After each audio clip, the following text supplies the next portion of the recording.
So I'm super excited. Welcome along to another edition of Isolation Interviews for Hospital Radio Reading and for my YouTube channel. And I'm super excited. My guest today is a super talented actor by the name of Ian Puleston-Davies. How are you, Ian?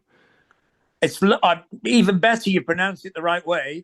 I get so many misspellings of my name, so it's always a good start. I'm very well, thank you. How are you? I'm really good. Thank you so much for coming on to talk to us. And I mean, My pleasure. let's crack on with a bit of the festive season.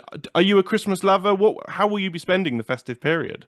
Oh well, like so many of us, very quiet. It's going to be very quiet. It's just going to be my family, and we're going to be at home.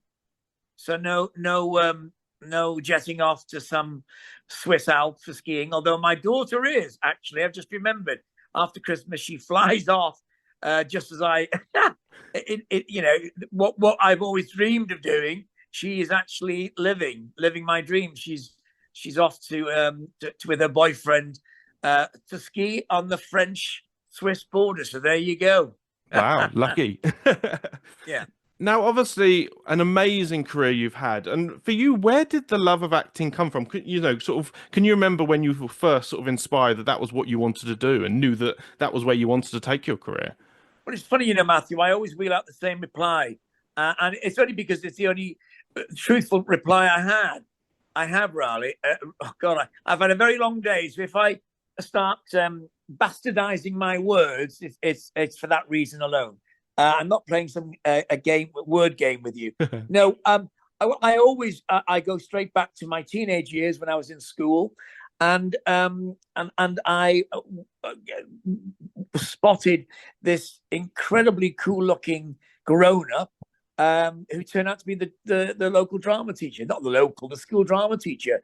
And it was basically his personality, the way he looked, the way he walked, that made me think, gosh, I whatever he does, whatever he teaches, rather, I want to do, I want to be. And sure enough, he happened to be the new drama teacher. And I didn't even know what drama was. I thought it was something that happened when your mum and dad had a row. I didn't even know what really the term meant.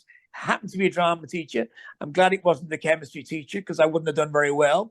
But I discovered, and as did he, that I had an aptitude to acting, and there began my journey. Really, I should have been a farmer. I grew up on a farm in North Wales, so that was my background. And as happens with so many farming families, the farm gets passed down, and it was something I never really liked. Although I loved, obviously, I loved the luxury of being brought up on a farm in the country. That I will never ever take that for granted.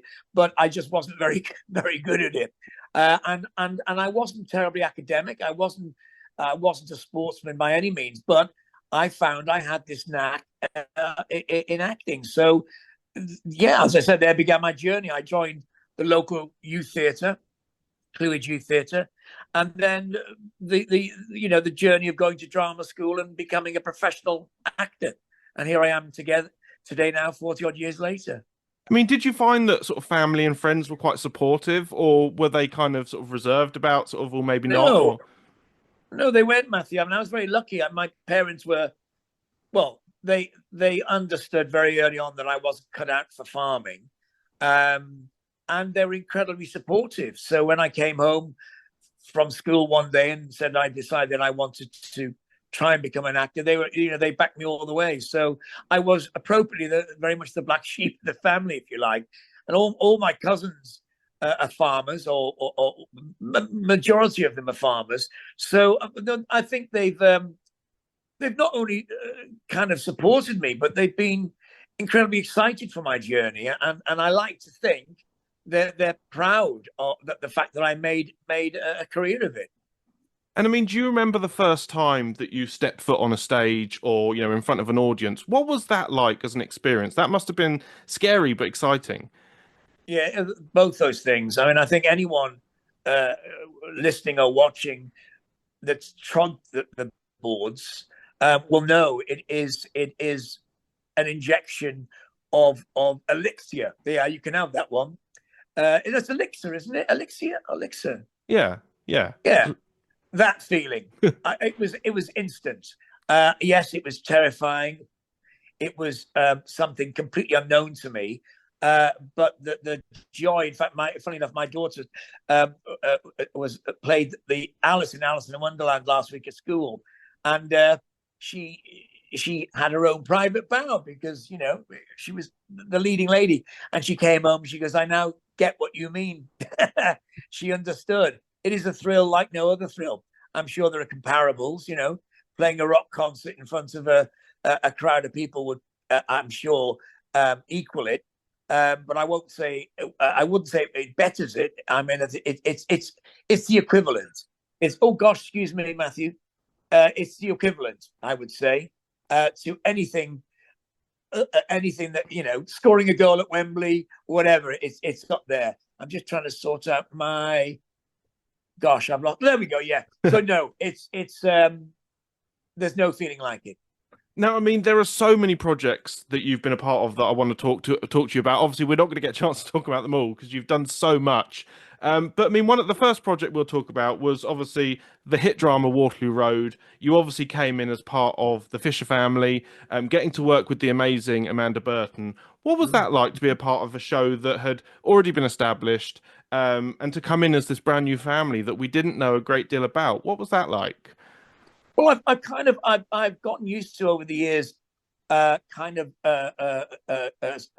joining a program that's been established. So I didn't find that incredibly new or nerve-wracking. It's just what happens when you're an actor. You don't always start at the very beginning. So that wasn't daunting. It was, I'd heard lovely things about Waterloo Road, as you hopefully will know. It was very popular, and still is. It's remarkable that it's come back again, thanks to COVID. I don't know whether you know the story, but yeah, well, there you go. So I think, was I third series up? I'm not really sure.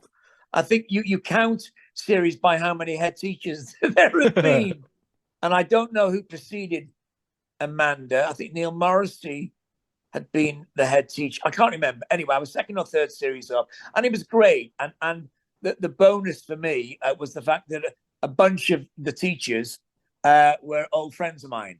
So it was like kind of meeting up with friends from the past. So it was an absolute joy. The school, the environment wasn't terribly impressive. We had a leaking school. It happened to rain a lot the whole time I was there. And we're talking buckets in corridors. So, but that didn't matter. I had the most wonderful time with lovely friends. The scripts were great. I loved the character. Of course, I loved playing playing Amanda's husband. I had worked with Amanda a few years earlier, so it was great to rekindle an old working relationship. It's always great, Matthew, when you work with an actor of Amanda's kind of strength, not kind of ilk, whatever you call it. Gosh, I am tired. I need a hot coffee.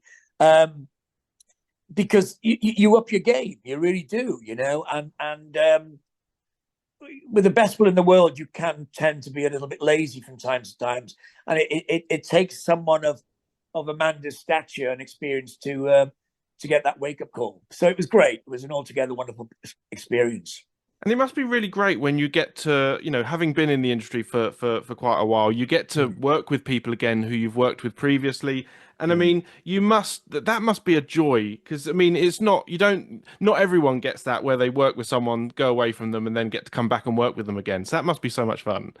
It's great. I mean, it's equally great meeting new people, and that's a huge joy and a lovely part of the business is that you're meeting new people all the time. Every job you step on to, it's not just the old friends, it's the new.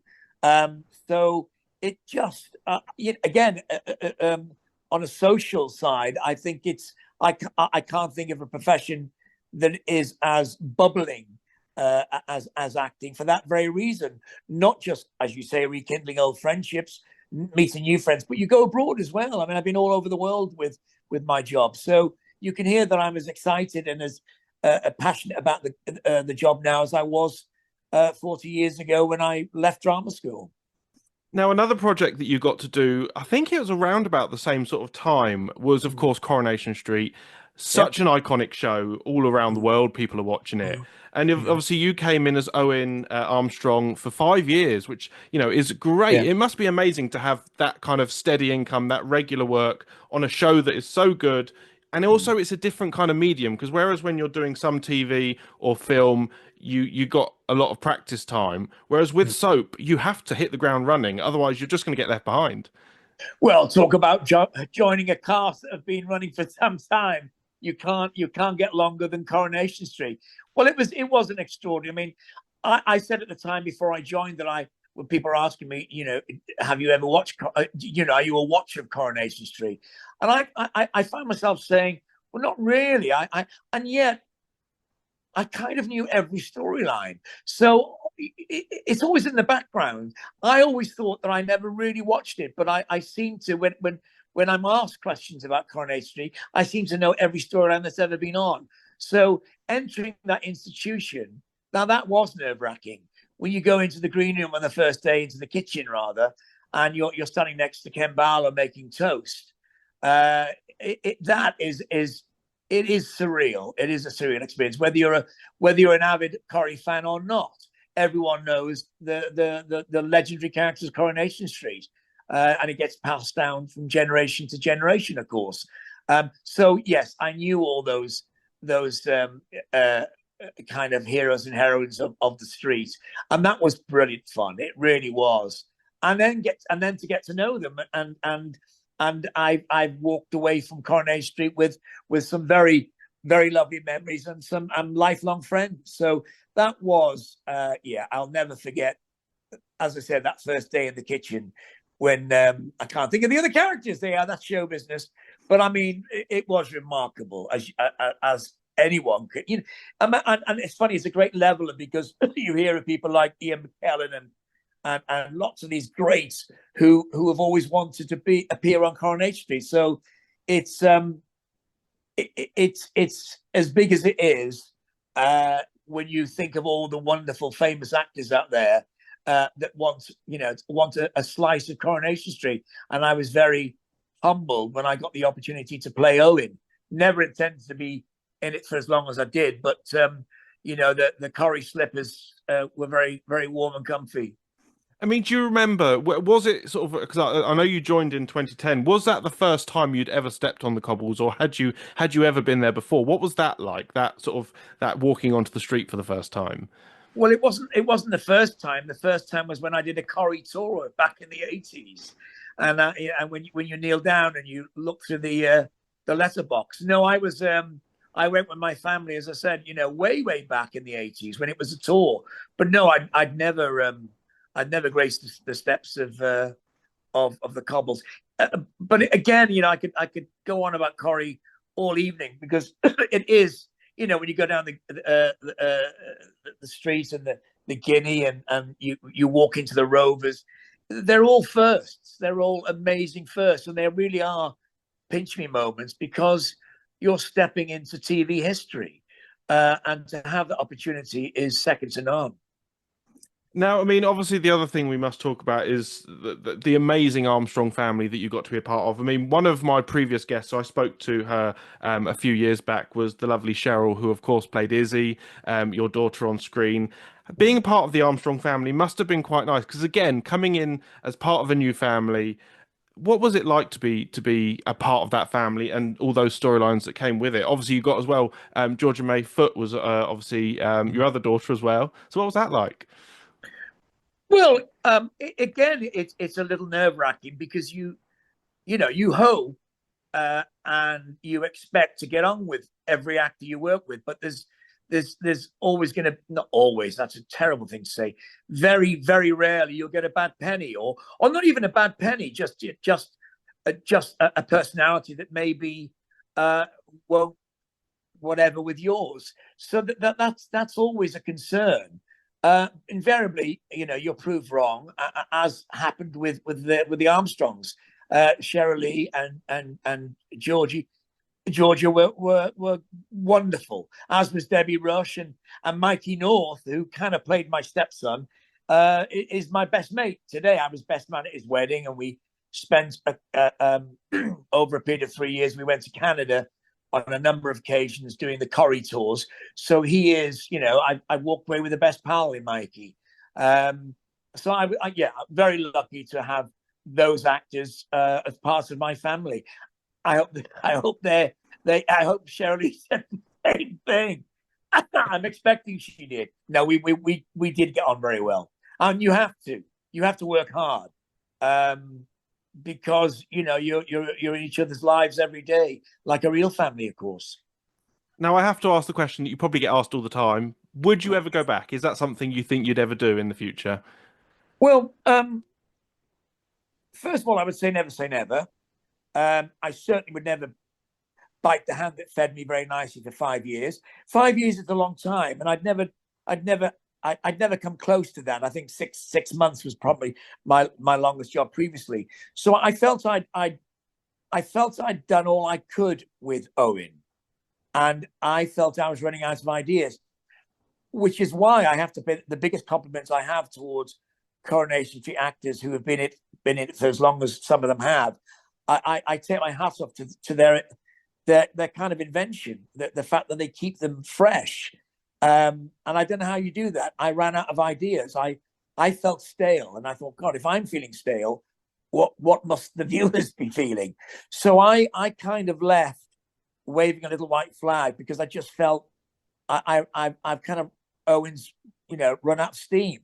So having said that, yes, if the storyline was right and the time was right, the stars were all aligned, I certainly would never, I would very much consider it. I mean, I'm fortunate enough to be able to say that I'm very busy and very active doing other things, but I won't say that. Yeah, there you go. I'm mumbling, so there's your answer. Yes, if everything aligned, then yes, I would, of course. Now, obviously, one of the other things we mentioned briefly earlier, getting to travel is amazing, I imagine, when you get to go and do jobs abroad. I mean, one of the Yes. jobs I believe was filmed abroad, which we'll talk a bit about, was The Teacher with Sheridan Yeah. Smith. Yeah. What was that like, and where was that filmed? Because I think it was set in the UK, but wasn't filmed here. Where do you think? Where do I you think? see. Where I would have you a hazard a guess? I have a feeling it's somewhere like Budapest because I know they do a lot No, out there. Is that right? it was Oh wow. Budapest. So it was it was it was Budapest made to look like Bradford, and I think, to be honest, the only thing they had in common was the capital B, because I found it very strange. I mean, I've worked in Budapest on a number of occasions, and it is one. Have you ever been to I've Budapest? been once. I went in a February and it was bitterly cold. Yeah. And yeah, I spent most of the time just wandering around in a thick coat, kind of freezing myself to pieces. But lovely city. It's stunning. I think it's one of the most beautiful cities I've ever been to, and it is, whether I've been there or not. It is one of the most beautiful cities. Yeah, it was odd though, because obviously the scenes were written to be in Bradford, and here we were in this foreign country. I thought that the thing that I am surprised about it was the architecture, because it's so very different to Bradford tenements, or terraced houses rather. So I'm glad that didn't crop up. I don't think there were any kind of groans, but that was odd. But there are so many tax benefits and everything else. I'm sure there were other reasons as well. But I love the idea. Nothing against Bradford, but given the choice and the fact there's a chance to go to this beautiful city, then I'm glad they chose it. But why? Apart from, yeah, I would imagine it had to be financial. It was odd, but mostly enjoyable. But I say mostly because it was in the middle of COVID, so you couldn't leave your hotel. And unlike you with your wrap coat, we would have been arrested had we left our hotel after the curfew. But the job itself was delightful with Sheridan Smith. So that was always, I know Sheridan of old, and she's just, not just a terrific person, but a cracking actor. And obviously, most of my scenes were with her. So no, it was a good job. And I mean, Strange, but good. I was going to say the other amazing thing is that, like, over the last couple of years, we really have noticed Channel 5 doing a lot Yeah, for really good quality dramas. A lot of them yeah, tend to be, filmed abroad. But I yeah, mean, to be a part of that must be so much fun, and just, to be part of great television must be great. yeah. Particularly from the reasons you've just said. I mean, there's a real kind of feeling of pioneering for Channel Five. This is, as you rightly say, this is a new a new a direction they're going in, and yeah. Of course, I was thrilled to be, at the early start of their journey. But I agree, it's wonderful for us actors that Channel Five have this wonderful output of really cracking dramas. So, yeah, long may it continue. Now, obviously, you've played villains, you've played, good guys. For you, is there a preference? Do you prefer the villain roles, or do you prefer being nice? I feel like I know what the answer's going to be, but I ask anyway. Well, I'll tell you what, Matthew, it's funny. For some bizarre reason, much to my mother's disappointment, I seem to be typecast as the villain. I used to joke that I thought for a time that I'm under, what was it, a spotlight P for Pulston, but in fact, I think it's psychopath. I've kind of cornered the market in dodgy geezers, well, from dodgy geezers to psychopaths. So it is kind of, I think every actor has a brand. And I just think my brand over the years has become the bad guy. So when I get to play the good guy, which is very rare, unlike most actors who say, oh, God, they much prefer to play the bad guy, because it very rarely happens. I quite like playing the good guy. But no, there's, obviously the cliche thing to say is there's a lot more to get your teeth into. And I suppose there are levels to a bad guy. I always think that you can never play a bad guy as a bad guy. I don't believe most bad people think they're bad, including psychopaths. Psychopaths don't think they're psychopaths. So there are levels like an onion that you don't have if you're playing a good guy, or maybe not. But I enjoy the investigation into playing those. Why are they bad? Why are they murderers? Why are they serial killers? Why are they, why do they bully people? So I quite enjoy those roles for that reason, really. I suppose it comes down because I've spoken to quite a few people over the years who've said that you kind of have to like, even if they're evil, you have to like them, or at least understand why they're that way. Otherwise, you can't really play them properly. Would you agree? Completely. Otherwise, it becomes cloak and dagger, and you play the archetypal villain, and if you start, well, it's the wrong road to go down. You as I've just said, it's basically you don't think you're doing anything wrong in most cases. So yeah, I can only echo what's always been said. Excuse me. No, that's right. And I mean, obviously, so many projects that we can talk about, but I mean, just no time. But for you, is there a role that for you holds a special place in your heart, or one that sticks in your mind for a particular reason, one that you're most proud of? I'm still waiting for the one I'm most proud of, but I suppose I, I did a series years ago called Conviction on BBC Three, and I played a detective who had crossed the line and became a vigilante. Well, not a, he had a. I won't spoil it in case someone wants to watch it, but he had he was troubled. There we go. He was a very troubled cop, and I think that was one of my favourite roles. It was the first time I played a leading role. Although Will Ash, if he's watching this, we still argue that he was number one on the call sheet and I was number two, but I never accepted the number two. As far as I was concerned, we were equal one. But that was the first really large part I had. In fact, he was on Waterloo Road. There you go. But since then, I did a thing called Tin Star, which was on Sky, and we spent a year in Canada filming in the Rockies, and I was pitted against Tim Roth. And again, like with Amanda Burton, you really have to raise your game when you're working alongside such phenomenal actors. So that was a great learning lesson for me, and great to be filming in the Rockies. And I'm kind of proud of that role. I think it was hard work to keep up with Tim, but I think I held my own with Tim. And then I did a thing a couple of years ago called Pennyworth for Warner Brothers, Warner Horizon, where I was Batman's butler's dad.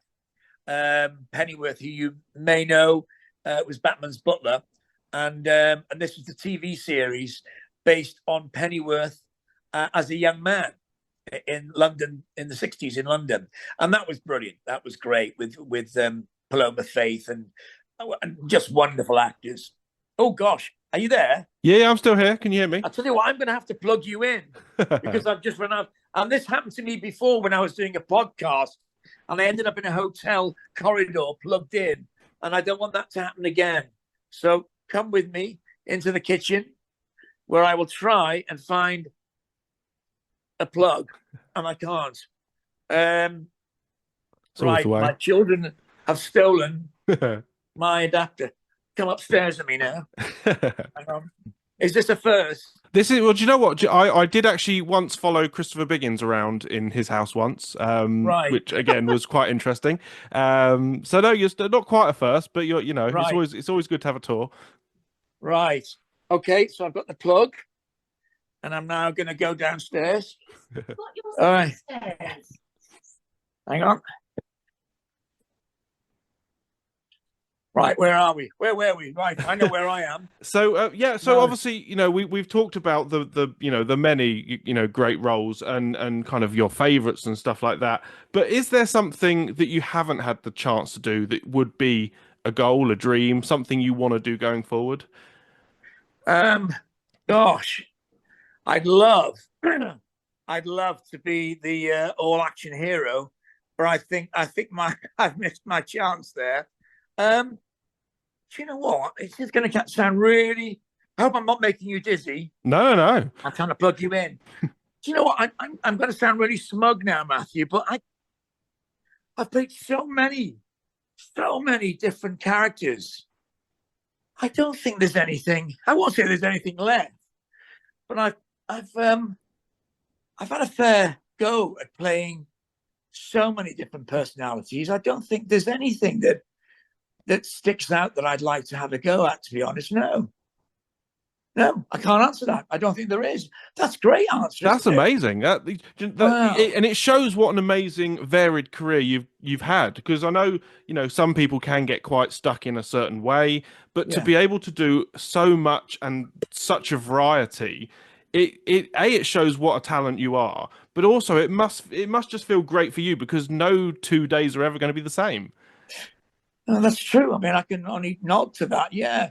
And I'm glad you asked that question because it makes me even more grateful for the last 40 years. But no, nothing springs to mind. I'm making the transition now very slowly into directing. So there are lots of things I haven't done as a director because I'm brand new at it. But, I could answer that question differently. Which I won't because you haven't asked it. And I mean, I was just going to say, obviously, we were talking before we came on air, and actually, you're a patron for a charity. So tell us a bit about that as well, if you don't mind. I'd be happy to. I'm more than happy to. When given the chance to shout it from the rooftops, I always do. Well, I've been a sufferer of OCD for all my life, really. And it's been a tough old struggle, and I'm at peace with it now, helped by medication and years of therapy. And I just remember thinking, not too long back, that I just wish the help that I've had, or rather that I had in my later years, I would have had in my earlier years, and there just wasn't any. So I do my best to just get the message out there because it's a very lonely illness, and it's known as the secretive disorder because people don't know what it is, or they do and they're ashamed of it. So given the chance, and thank you for asking the question, I make it clear that you're not alone, that there are many people who have this disorder. And in fact, I co-wrote a TV movie called Dirty Filthy Love, which was loosely based on my experiences living with OCD. And I was very proud of that. You actually can get it now on ITV Player. Ooh. Dirty Filthy Love. And I always, encourage people to watch that because it has informed and dare I say, changed people's lives, certainly sufferers who watched it and thought, oh my God, that's me, or that's my son, or that's my father. So, I'm always banging on about it. And whenever there's a mental health week or anything to deal with, any dealings with OCD, I'm the one they wheel out onto the morning TV sofas. So that's how much I'm passionate about getting the message across. And I'm also a patron of OCD UK, so I'm very actively involved in spreading the word and sharing my experiences. And I just wish there was someone like me when I was that 7-year-old, thinking he was the only one in the universe who had it. So it's important, very important to me. Now, just before we go, because it's been a pleasure talking to you, but before we go, any messages you'd like to give to the patients who are currently stuck in hospital at the moment, and to our amazing NHS staff? Anything you'd like to say? Well, I'm a great supporter of the NHS. I'm very proud to say that I once spoke of my experiences with OCD and the NHS at a Labour conference in Leeds, and I actually went on the podium following Ed Miliband. I can't remember. It's a few years ago now. So yes, I'm a fervent supporter of the NHS, passionately, and I'm a Welshman, so there's another connection there. Thank you, Iron. So yeah, yes, we're very blessed to have it. I have spent some time in hospital, not very long. I had a road accident. So for all the people that are lying in those beds or sitting in those armchairs next to it, I know how you're feeling. And I also know what wonderful, wonderful help you have around me. God, you only really appreciate a nurse or a doctor when you are surrounded by them, as I have been. So I know you're very well cared for. It doesn't make it as good as being at home, but if you're going to be anywhere, be in an NHS hospital. I wish you all the very, very best. There you go. There's my Christmas celebration to you. Oh gosh, are you there? Yeah, I'm still here. Yeah, I just switched the phone off. I'm not very good, am I? Right. Okay. So yes, all I can say is I send you all my love and a very Merry Christmas and a Happy New Year. And I've lost everything now. That's all right. But Ian, it's been an absolute pleasure. Thank you so much for giving up your time. Likewise, I could gonna... talk about me for another couple of hours. We'll definitely have to get you back on in the future. But no, thank you so much. It's been a pleasure. Happy Christmas, Merry New Year, and yeah, thank you again. No, my pleasure, Matthew. Lovely talking to you.